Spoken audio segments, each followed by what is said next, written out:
Welcome everyone to Good Morning Cannabis, and I have my friend, the lovely Randi Kochman from Cole Schotz. And Randy's going to tell us a little bit about, her story and some important things to know from an employer's point of view when you're dealing with cannabis. But Randi, we always ask everyone the same question: what's the craziest thing or the most memorable thing that has happened to you today? So give me one. Hi, Todd. So great to be here. So the biggest, most memorable thing is that after 27 years of being at my law firm and basically growing up here, as of January 1, I'm a co-managing shareholder. So it's momentous. Awesome. and quite an experience and honor. Congratulations. So tell us a little bit about your background and, kind of 30-second thumbnail sketch of your life. You got it. So I'm a Jersey girl. I grew up in New Jersey. I went away to Emory, to Atlanta for college, where I was an English major, French minor, found my way into law school in Washington, D.C., fell into employment law, which I came to love pretty quickly, and came back to New Jersey and New York to practice law. Pretty simple. I've been at the same law firm my whole career. I got lucky to find a home right away. And I live in the northern New Jersey area with my husband and 3 boys and 2 dogs. 2 dogs, okay, and also 3 boys and a husband. Okay, no, I went backwards. So, Randi, let's talk a little bit about something that I know many employers are concerned about now that adult use is real in the state of New Jersey. Wasn't up until now, and people can go and get an eighth of an ounce or half an ounce or an ounce. And they are really seriously doing cannabis. What are some of the concerns and some advice you'd give to employers, since this is going to be more and more of an issue going forward? Absolutely. So the overarching advice for employers is just to, number one, be aware of it. Be aware of this cannabis use, and that your employees, customers, whatever, are going to be using cannabis if they're not already. More and more of them. And so you, as an employer, you really have to be up on the law, how it differs from other drugs, what your obligations are, etc. And so we know that back in February, New Jersey legislature passed a law that said you cannot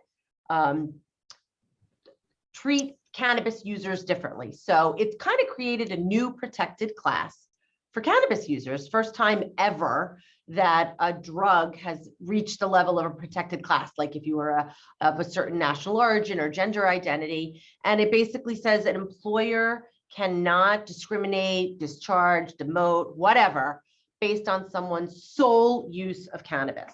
And so what does that mean? If someone wants to use cannabis outside of work, so be it. And you cannot hold it against them in the workplace.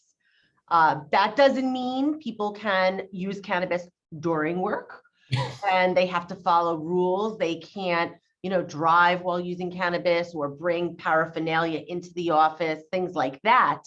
But just because someone uses cannabis on a Saturday on their personal time, you need to know as an employer that you can't take action against that person. Yes. So I guess a follow-up question would be, what if you are a medical patient using cannabis? Does that change anything at all now that you have both adult use and now medical? What if someone needs to use the cannabis in order to get through their workday? Yeah, that's an excellent question. So that's actually covered by another law, CUMA, the Compassionate Use Act, which has been around in New Jersey. We're talking about longer than the recreational law. And that's really a case-by-case analysis. There's no absolute right to use cannabis while at work. If someone needs that accommodation, as you said perfectly, to get through their day, an employer needs to consider that, but there's no absolute right to be able to do that. It's just like any other accommodation request that someone needs to do their job. So case by case, for sure.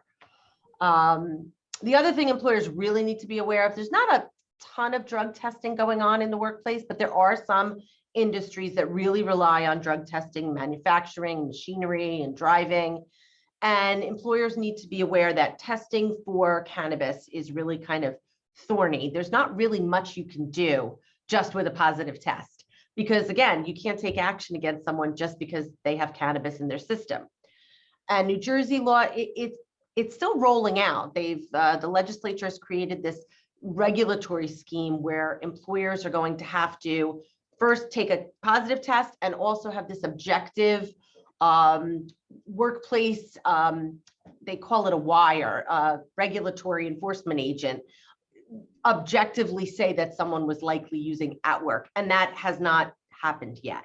So with a positive test alone, there's really not much you can do. So a lot of employers are just not testing for it, or they're telling the labs, don't tell me if you see something positive. So that's going to be a change too. Wow. So there's going to be a lot of challenges, I think, going forward in all the different states that now adult use is available. And it's not just the folks who've been using it for medical purposes. It's going to be people who are using it for whatever other purpose. So like having a drink, if they just want to use it on their own time. Right before they go to bed. Yeah, that's right. I'm pretty sure that we're going to see that trend. So last question before we kind of wrap up, because we know these are, try to do these really quick because people want to get in and out. What actually got you interested in employment law? I mean, you said it's something you love, and why do you love it so much? Yeah, I did kind of fall into it in law school, and then my first experiences in a law firm, I just can't get enough of it. And I think there's that intellectual challenge and analysis of the law, but there's also that psychological people component to it. You know, you're dealing with real people's lives. This is a perfect example of how, you know, technology and law impact people on a regular basis. And I just think it's the perfect marriage between, you know, the academic and the interpersonal. Perfect for me. So it's perfect for you. And you've been doing it for many years. That's what you say. 27. Mm-hmm. And I guess my other question would be then, if people want to get in touch with you, they want to engage you for some type of, I don't know, engagement, how would they get in touch with you, and where can they find you? So my firm is Cole Schotz, coleshots.com, and I can be reached on my email, rkochman@coleshots.com, anytime. Great. Are you in LinkedIn too? I am, yes. Randi Kochman. Okay, well, we got the full story. Randi, thank you so much. I am going to say goodbye to you. I'm going to stop and